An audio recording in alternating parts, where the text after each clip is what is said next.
In the presidential election of 1860, Southern secessionists may have voted for Vice President John C. Breckinridge of Kentucky, one of Abraham Lincoln's three opponents, but they more or less savored the likelihood that Lincoln would win, and thereby trigger the dissolution of the Union. By contrast, less than 2.5 months before being chosen as Vice President of the Confederate States of America, Alexander H. Stephens, a former Whig congressman from Georgia, was arguing against secession.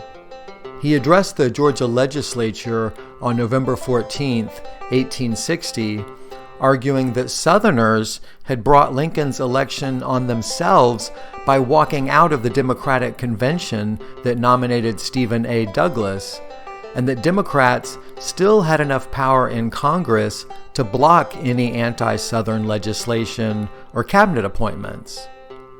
Stephens soon received a letter from his old friend Abraham Lincoln, with whom he had served in the House of Representatives in the late 1840s, asking for a copy of his speech.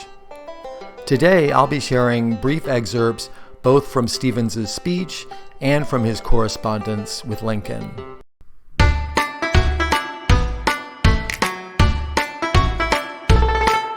It is said Mr. Lincoln's policy and principles are against the Constitution, and that if he carries them out, it will be destructive of our rights.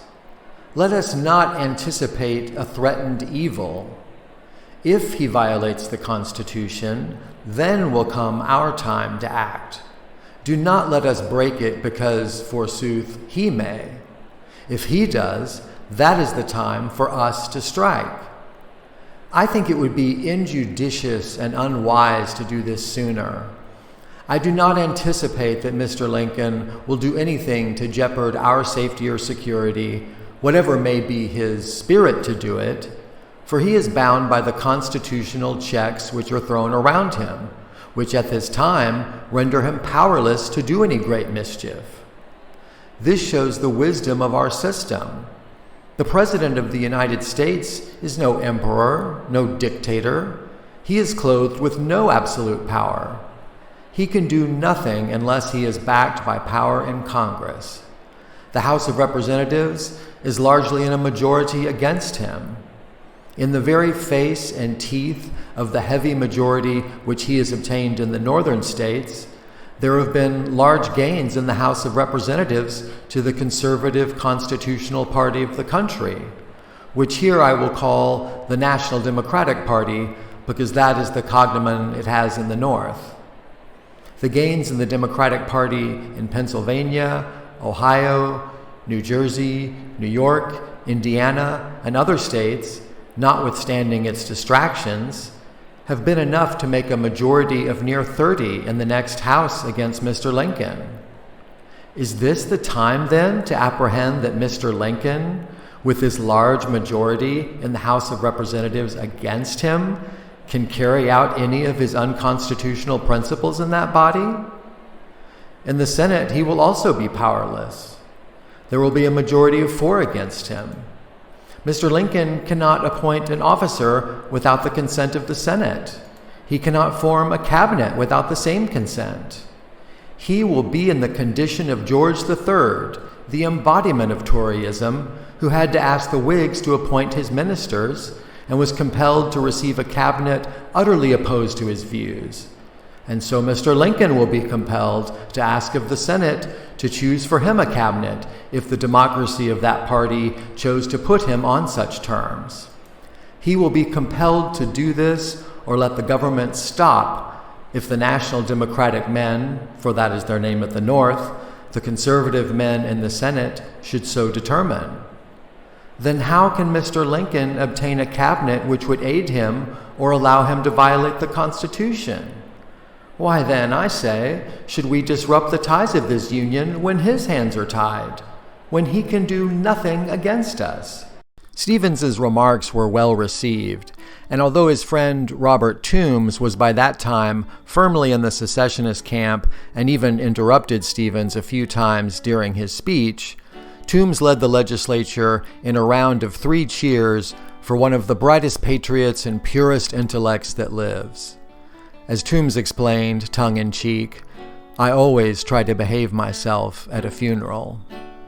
Stevens himself must have believed that the death of the Union was by now inevitable, for he put little effort into trying to rally opposition to the secession at the upcoming convention, scheduled to convene on January 16, 1861.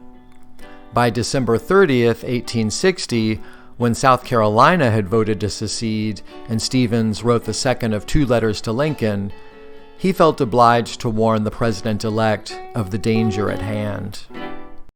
I would have you understand me as being not a personal enemy, but as one who would have you do what you can to save our common country.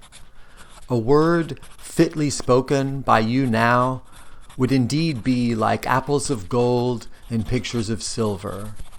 I entreat you, be not deceived as to the nature and extent of the danger, or as to the remedy.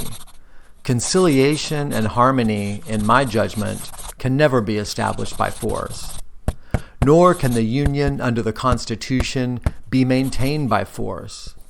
The Union was formed by the consent of independent sovereign states. Ultimate sovereignty still resides with them separately, which can be resumed, and will be, if their safety, tranquility, and security, in their judgment, require it.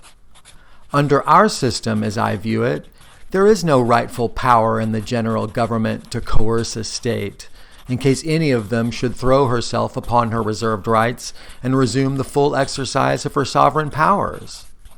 Force may perpetuate a union. That depends upon the contingencies of war. But such a union would not be the union of the Constitution. It would be nothing short of a consolidated despotism. Excuse me for giving you these views. Excuse the strong language used. Nothing but the deep interest I feel in prospect of the most alarming dangers now threatening our common country could induce me to it. Consider well what I write, and let it have such weight with you as in your judgment, under all the responsibility resting upon you, it merits. Yours respectfully, Alexander H. Stevens. I think these 2 passages make clear that Stevens firmly believed both that the South had a right to secede and that late 1860 and early 1861 was the wrong time to exercise that right. The catastrophic events of the next 4 years would bear him out on the latter point. However, it must also be noted that Stevens had played a significant role in passing the Compromise of 1850 and the Kansas-Nebraska Act, neither of which actually resolved any sectional conflicts, while the 1850s gave the North time to bolster the technological and military advantages that proved so devastating once secession did occur. Would the South have stood a better chance if it had followed the Fire Eaters' lead in 1850 instead of 1860? It's hard to know what word fitly spoken by Lincoln after South Carolina had already passed its ordinance of secession could have been like apples of gold and pictures of silver, as Stevens put it, referencing a verse in the Old Testament's book of Proverbs. But Stevens's letter is a reminder that Southerners weren't the only ones with a choice to make. What do you think of his point that a union perpetuated by force was not a constitutional union, but a consolidated despotism? Let me know in the comments. And while you're at it, I hope you'll hit the like button, subscribe, and click the link in the description for additional context and commentary at my website and free newsletter. Thanks for watching, and I'll see you in the next episode.